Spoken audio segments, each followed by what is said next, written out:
राजकीय, सामाजिक, आध्यात्मिक, शैक्षणिक, शेतीविषयक बातम्यांसाठी आदर्श भारत माझा सदैव न्याय हक्कासाठी आपल्यासोबत।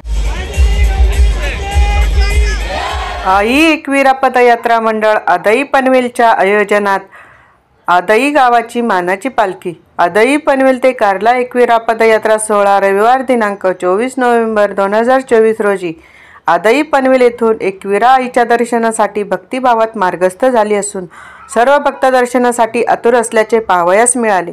सर्वांनी एकच रंगाचा पोशाख परिधान करून पालखीमध्ये सुंदर शिस्तीचे आयोजन करण्यात आले आहे। सदा सुखी ठेव आम्हा लेकरांना असे मागणे घेऊन सर्व एकविरा आई भक्त मार्गस्थ होताना महिला, पुरुष, युवा व बालवर्ग ही पालखीमध्ये पाहावयास मिळाला। आई एकविरा पालखी सोहळा मंडळाचे अध्यक्ष आकाश शेळके यांनी सदर पालखी आम्ही 7 वर्षापासून घेऊन जात असून हे 8वे वर्ष असून 2 महिन्यापासून सदर पालखी सोहळ्याचे आयोजन आम्ही करत असून पालखी सोहळ्यातील मार्गामध्ये सुयोग्य नियोजन केले असल्याचे त्यांनी सांगत प्रत्येकाच्या मनातील इच्छा पूर्ण होईल असे एकविरा आईकडे मागणे मागत असल्याचे त्यांनी सांगत सर्व गावकऱ्यांना या पालखी सोहळ्याचा आनंद मिळत आहे। अण्णासाहेब आहेर, आदर्श भारत माझा, पनवेल, आदई।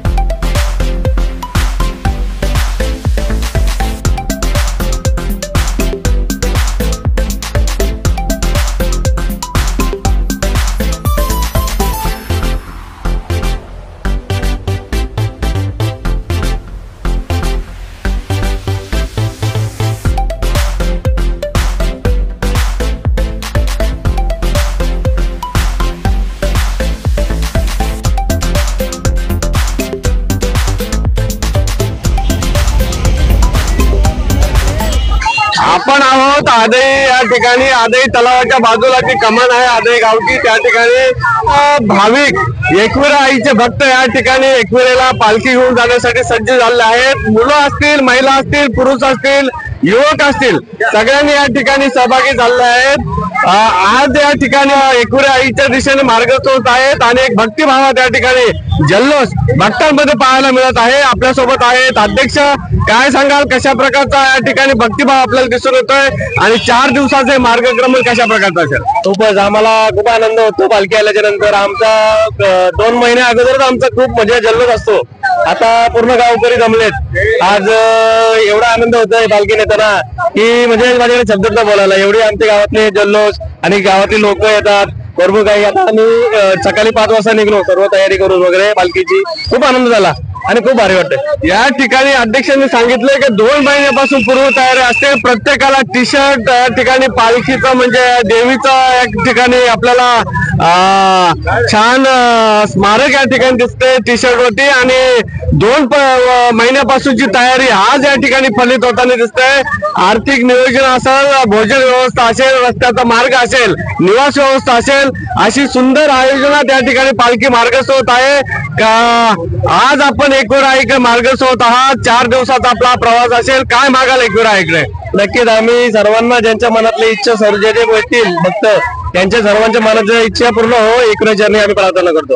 पूर्ण रायगड मध्ये एकविरा आई ही खूप भक्तिमय मानली जाते, जागृत देवस्थान म्हणून पाहिलं जातं। प्रत्येकाच्या इच्छा असतील, जे काही नवस असतील ते मार्गी लागतात असा प्रत्येकाचा एक भाव असतो आणि कोकणवासी अनेक गावागावातून एकविरा आईकडे दर्शनासाठी जात असतात। आज आदई मधून आपण सर्वजण जात आहात, जातानाचा प्रवास कसा असेल? जातानाचा प्रवास बघा, आता आमचा पालखीचा वर्ष आहे 8वा। 7 वर्ष झाले आम्ही आदई गावातून पालखी निघतो। 7 वाजता आपली पालखी निघते गावातून। इकडून निघणार परत आपल्या टाकादेवी म्हणून आहे नसाणीमध्ये, तिथे आपला एक दुपारला जेवण असतं। त्याच्यानंतर संध्याकाळी आपली रात्रीचं म्हणजे रात्री मड शालाच्या बाजूला एक शाला आहे, तिथे आपला एक वस्तीचं स्थान असतं पालखीचा, आणि तिथे जेवण वगैरे होतं, आणि नंतर मग पुढचा प्रवास असतो. पुढचा प्रवास आपला खंडालामध्ये असतं. खंडालामध्ये तिथे जेवण होणार दुपारचा. नंतर खंडालामध्ये शंकर मंदिर आहे, तिथे संध्याकाळी होणार दुसऱ्या दिवसाचा.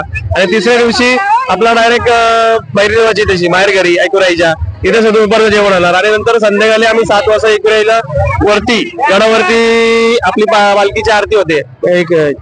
या ठिकाणी महिला ताईंचा या ठिकाणी खूप मोठ्या प्रमाणात या ठिकाणी भक्तिभाव दिसून येत आहे. लहान मुलं पण या ठिकाणी आहेत आणि 7 वर्ष या पालखीला झाले, 8वं वर्ष या ठिकाणी ते मार्गस्थ होत आहेत. आणि 7 वर्षाचा भक्तिभाव आता 8व्या वर्षामध्ये आपल्याला पाहायला मिळतोय. आणि प्रचंड या ठिकाणी लहान मूल, पुरुष, महिला या ठिकाणी या पालखी सोहळ्याला मार्गस्थ होत आहेत. आणि त्यांच्या चेहऱ्यावरचा भक्तिभाव या ठिकाणी छान दिसून येत आहे. आणि त्यांच्या इच्छा आकांक्षा संपूर्ण परिवारासाठी, गावासाठी या पूर्ण होत अशा एकविरा आईचरणी प्रार्थना करूया. अण्णासाहेब आहेर, आदर्श भारत माझा, आदई न्यू पनवेल.